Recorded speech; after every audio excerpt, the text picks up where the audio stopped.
ದೇವರ ನಾಮಕ್ಕೆ ಸ್ತೋತ್ರವಾಗಲಿ. ಇಂದಿನ ನಿರೀಕ್ಷೆಯ ವಾಕ್ಯಕ್ಕೆ ನಿಮ್ಮೆಲ್ಲರನ್ನೂ ಸ್ವಾಗತಿಸಿಕೊಳ್ಳುತ್ತಾ ಇದ್ದೇನೆ. ನಮ್ಮ ದೇವರು ನಿಜವಾಗಲೂ ಪ್ರಾರ್ಥನೆ ಕೇಳುವ ದೇವರು, ಪ್ರಾರ್ಥನೆಗೆ ಉತ್ತರ ಕೊಡುವ ದೇವರು ಎಂಬುದಾಗಿ ಬೈಬಲ್ ಸ್ಪಷ್ಟವಾಗಿ ನಮಗೆ ಹೇಳುತ್ತಾ ಇದೆ. ಅವರು ಯಾವ ರೀತಿ ಬೇಕಾದರೂ ತಮ್ಮದೇ ಆದ ರೀತಿಯಲ್ಲಿ ನಮ್ಮ ಪ್ರಾರ್ಥನೆಗೆ ಉತ್ತರ ಕೊಡುವ ದೇವರಾಗಿದ್ದಾರೆ. ನಾವು ಎದುರು ನೋಡದ ರೀತಿ ಮಾರ್ಗದಲ್ಲಿ ಉತ್ತರ ಬಾರದೆ ಇದ್ದರೂ ಖಂಡಿತ ಉತ್ತರ ಬರುತ್ತದೆ.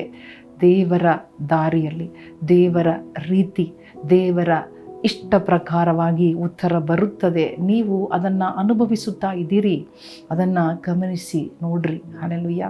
ಇವತ್ತೊಂದು ವಾಕ್ಯವನ್ನು ಓದೋಣ. ಕೀರ್ತನೆ 107, 19, 20. Psalms 107 verse 19 and 20.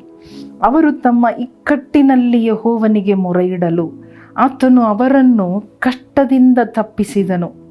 ಆತನು ತನ್ನ ವಾಕ್ಯವನ್ನು ಕಳುಹಿಸಿ ಅವರನ್ನು ಗುಣಪಡಿಸಿದನು, ಸಮಾಧಿಗೆ ಸೇರದಂತೆ ಮಾಡಿದನು. ಹಲ್ಲೆಲೂಯಾ. ಇದು ಇಸ್ರಾಯೇಲ್ ಜನರ ಬಗ್ಗೆ ಬರೆಯಲ್ಪಟ್ಟ ಒಂದು ಭಾಗ, ಒಂದು ಕೀರ್ತನೆ. ಇಲ್ಲಿ ದೇವರ ವಾಕ್ಯ ಹೇಳುತ್ತಾ ಇದೆ, ಅವರು ತಮ್ಮ ಇಕ್ಕಟ್ಟಿನಲ್ಲಿ ಯೆಹೋವನಿಗೆ ಮೊರೆಯಿಡಲು. ಅವರು ಇಸ್ರಾಯೇಲ್ ಜನರು ಅಂದರೆ ಇವತ್ತು ನಾವು ನೀವು ದೇವ ಜನರು, ದೇವರು ಮಕ್ಕಳು. ಹಲ್ಲೆಲೂಯಾ. ಅಥವಾ ಎಲ್ಲರೂ ದೇವರ ಮಕ್ಕಳೇ. ಇವತ್ತು ನೀವು ಯಾರೇ ಆಗಿರಬಹುದು, ನೀವು ನಿಮ್ಮ ಇಕ್ಕಟ್ಟಿನಲ್ಲಿ ನೀವು ಮೊರೆ ಇಡುವುದಾದರೆ ದೇವರು ಅದನ್ನು ಕೇಳಿ ನಿಮ್ಮನ್ನು ಬಿಡಿಸುತ್ತಾರೆ. ಹಲ್ಲೆಲೂಯಾ. ಹೇಗೆ ಬಿಡಿಸುತ್ತಾರೆ? ಹೇಗೆ ಬಿಡಿಸಿದರು?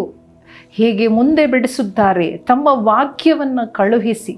ಹಿ ಸೆಂಟ್ ಹಿಸ್ ವರ್ಡ್. ತನ್ನ ವಾಕ್ಯವನ್ನು ಕಳುಹಿಸಿ ಅವರನ್ನು ಗುಣಪಡಿಸಿದರು. He healed. Hallelujah.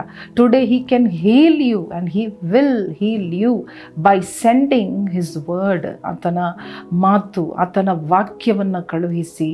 Hallelujah, hallelujah. ನಿಮ್ಮನ್ನು ಗುಣಪಡಿಸುವನು ಮಾತ್ರವಲ್ಲದೆ ಸಮಾಧಿಗೆ ಸೇರದಂತೆ ನಿಮ್ಮನ್ನು ಕಾಪಾಡುವ ದೇವರು. Hallelujah, hallelujah. ಮರಣದಿಂದ ನಮ್ಮನ್ನು ಕಾಪಾಡುವುದು ದೇವರ ವಾಕ್ಯ.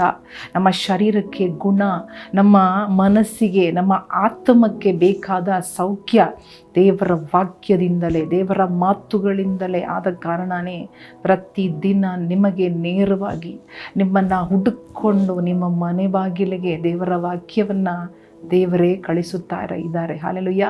ಇದು ಮನುಷ್ಯನಿಂದಲೋ, ಇದು ಹಣದಿಂದಲೋ, ಇದು ಮಾಂಸದ ಒಂದು ಪ್ರಯಾಸದಿಂದಲೂ ಅಲ್ಲ. ಹಲ್ಲೆಲೂಯಾ. ತಿಳಿದುಕೊಳ್ಳಿರಿ. Hallelujah. It's not because we are doing it. It's because God has promised that He will send His word and He will heal you and He will keep you from death. Hallelujah.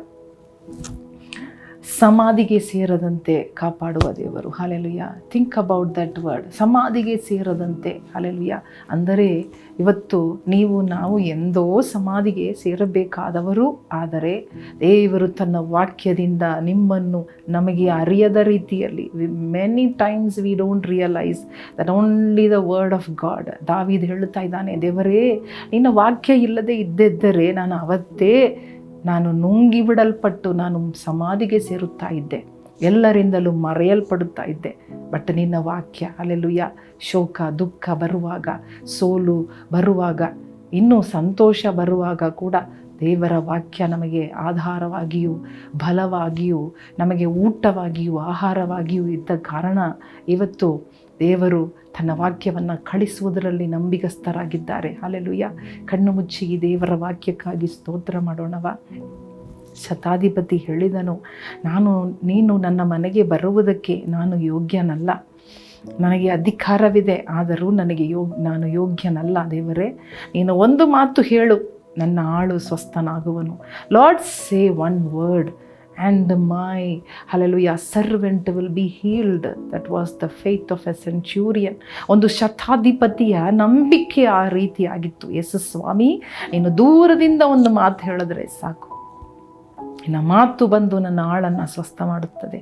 ಅದೇ ರೀತಿ ಯೇಸು ಸ್ವಾಮಿ ಒಂದು ಮಾತನ್ನು ಹೇಳಲು ಆ ಆಳು, hallelujah, ಎಷ್ಟೋ kilometre ದೂರ ಇದ್ದ ಆ ಆಳು ಇಮ್ಮಿಡಿಯೇಟ್ ಆಗಿ ಅದೇ ಕ್ಷಣದಲ್ಲಿ, ಮಾತು ಬಂದ ಅದೇ ಕ್ಷಣದಲ್ಲಿ ಸ್ವಸ್ಥನಾದನು. ಇವತ್ತು ಕೂಡ ದೇವರ ಮಾತು ನಿಮ್ಮನ್ನು ಗುಣಪಡಿಸ್ತಾ ಇದೆ, ನಿಮ್ಮನ್ನು ಬಿಡಿಸ್ತಾ ಇದೆ, ಪಾರು ಮಾಡ್ತಾ ಇದೆ. ಇವತ್ತು ಯಾವ ದುರ್ಘಟನೆಗಳು ನಿಮ್ಮನ್ನು ಮುಟ್ಟಲಾರದೆ, ಯಾವ ರೋಗ, ಯಾವ ಕಾಯಿಲೆ, ಯಾವ ವ್ಯಾಧಿ, ಯಾವುದೇ ಸೈತಾನನ ತಂತ್ರ ಮಂತ್ರ, ಯಾವುದೇ ಹಾಲೆಲೂಯ ದುರ್ಘಟನೆಗಳು ನಿಮ್ಮನ್ನು ಮುಟ್ಟದೆ, ಯಾವ ಶೋಧನೆಗೆ ನೀವು ಒಳಗಾಗದೆ ದೇವರ ವಾಕ್ಯ ನಿಮ್ಮನ್ನು ಸಂರಕ್ಷಿಸುತ್ತದೆ.